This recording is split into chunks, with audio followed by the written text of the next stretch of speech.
ساتھ سرکار چونکہ حالات ایسے پیش آ گئے تھے بالخصوص ہارون رشید کے زمانے میں کہ امام مدینے سے باہر رہتے تھے اور امام بغداد کی طرف بھی نہیں جاتے تھے. کبھی کبھار درمیانی راستوں کی طرف مختلف علاقوں کی طرف سفر اختیار کرتے تھے تاکہ ہارون رشید امام کو تلاش کر کے امام کو شہید نہ کر سکے, امام کو زندان میں نہ ڈال سکے.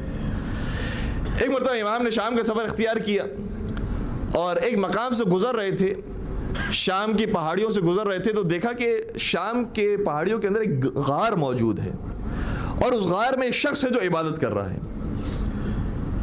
وہیں پر بیٹھ گئے. ابھی بیٹھے ہی تھے کہ دیکھا کہ ایک جم غفیر ہے جو اس غار کی طرف آگے بڑھ رہا ہے. امام انتظار کرتے رہے کہ یہ کون ہے, یہ ہماری طرف آگے بڑھ رہے ہیں, غار کی طرف آگے بڑھ رہے ہیں, شخص کی طرف آگے بڑھ رہے ہیں. دیکھا تو اتنی دیر میں وہ شخص باہر نکلا غار سے اور لوگوں نے اس کا استقبال کیا. لوگوں نے بتایا کہ یہ بہت بڑا راہب ہے, عیسائی ہے اور سال میں صرف ایک مرتبہ اپنے غار سے باہر نکلتا ہے.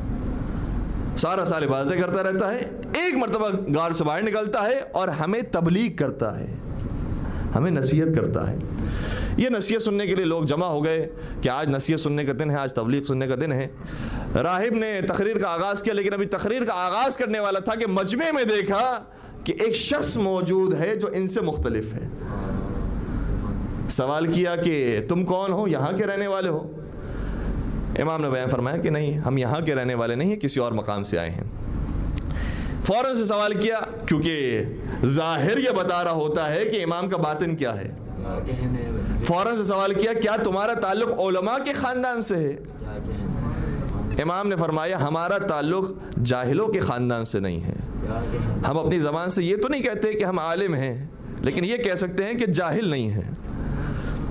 کہ اچھا پھر یہ بتاؤ, اگر تمہیں کچھ باتوں کا علم ہے تو یہ بتاؤ کہ تمہارے قرآن کے اندر, تمہاری کتاب کے اندر یہ لکھا ہوا ہے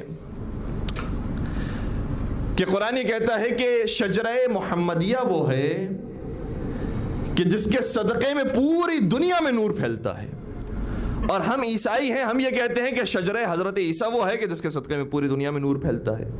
بات تقریباً ہم دونوں کی ایک جیسی ہے.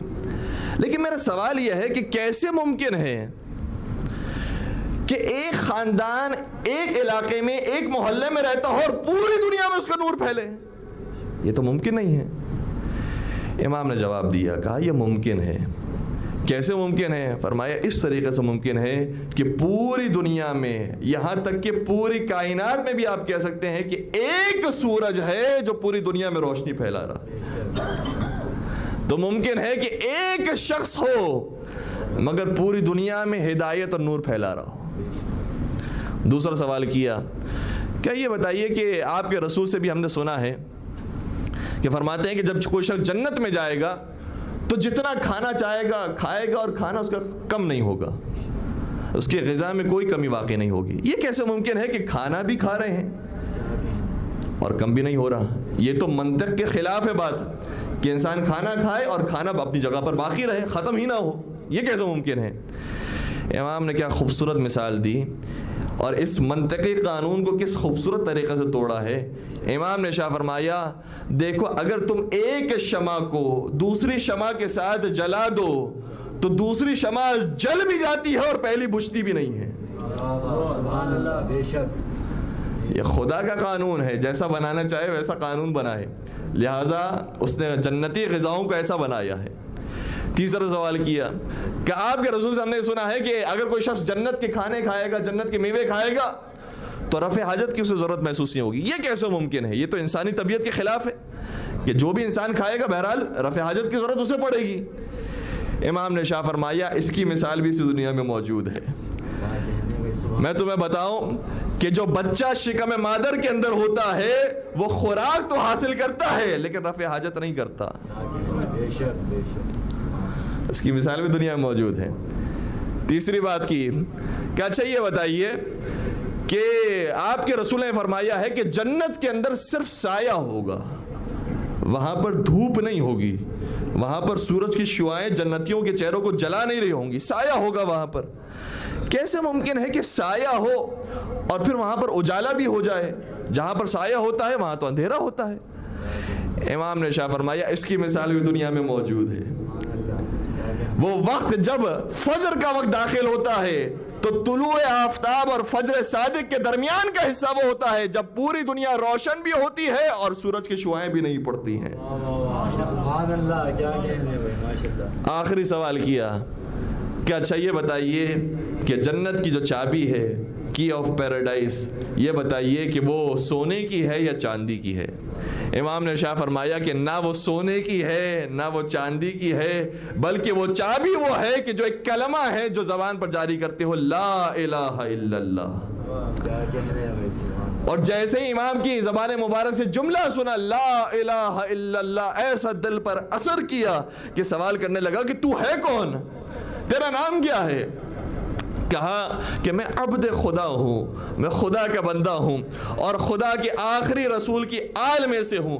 کہا تمہارا نام کیا ہے؟ کہا میں نام نہیں بتا سکتا کیونکہ یہاں پر میں حکومت سے بچ کر آیا ہوں. کہا تم فکر نہ کرو, یہاں پر کوئی حکومتی افراد موجود نہیں ہیں. امام نے فرمایا میرا نام موسیٰ ابن جعفر ہے. سمجھ گیا کہ یہ کون؟ جعفر کا بیٹا ہے.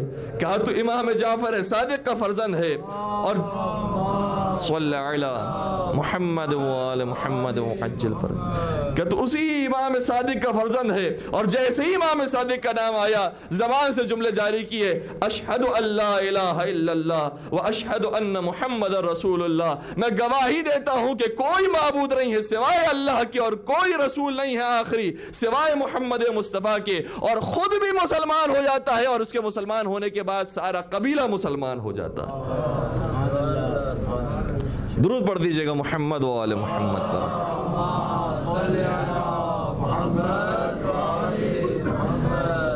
تو کوئی بھی امام ہو, چھٹے سرکار ہو, پانچویں امام ہو, چوتھے امام ہو, یہ سارا امامت کا سلسلہ وہ ہے کہ جو سلسلہ امیر المومنین سے شروع ہوا ہے.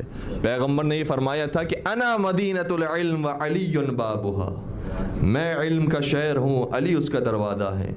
جب علی موجود تھے تو علی مرتضیٰ دروازہ, جب حسن آ گئے تو حسن مجتبیٰ دروازہ, جب حسین آ گئے تو حسین سرکار سید الشہداء دروازہ, اور جب حسین چلے گئے تو امام سجاد دروازہ بن گئے, اور جب امام سجاد چلے گئے امام باقر دروازہ بن گئے, اور جب امام باقر چلے گئے امام صادق دروازہ بنے, اور جب امام صادق چلے گئے تو امام کاظم علیہ السلام دروازہ بنے. یہیں سے علم ملتا ہے. اور کسی نے کیا خوب کہا تھا کہ تمہارے علماء میں اور تمہارے پڑھے لکھے لوگوں میں اور ہمارے اماموں میں بڑا فرق ہے. جب ہمارے اماموں سے سوال کیا جاتا ہے تو وہ فی البدی جواب دیتے ہیں, انہیں سوچنے کی ضرورت نہیں پڑتی. کسی نے کیا خوب کہا کہ حوالہ یاد نہیں کتاب سوچنے دو, حوالہ یاد نہیں کتاب سوچنے دو, کہاں سے پوچھ رہے ہو نصاب سوچنے دو, کہاں سے پوچھ رہے ہو نصاب سوچنے دو. علی کی زندگی میں کوئی ایسا سوال تو لاؤ کہ جب علی نے کہا ہو جواب سوچنے دو. تو یہ گھرانہ تو وہ ہے جو فی البدی جواب دیتا ہے. سوال یہاں پر ہوتا ہے, جواب ان کی زبان پر آتا ہے, انہیں سوچنے میں دقت نہیں ہوتی, وقت نہیں لگتا. تو علم امام اس مقام پر فائز ہے.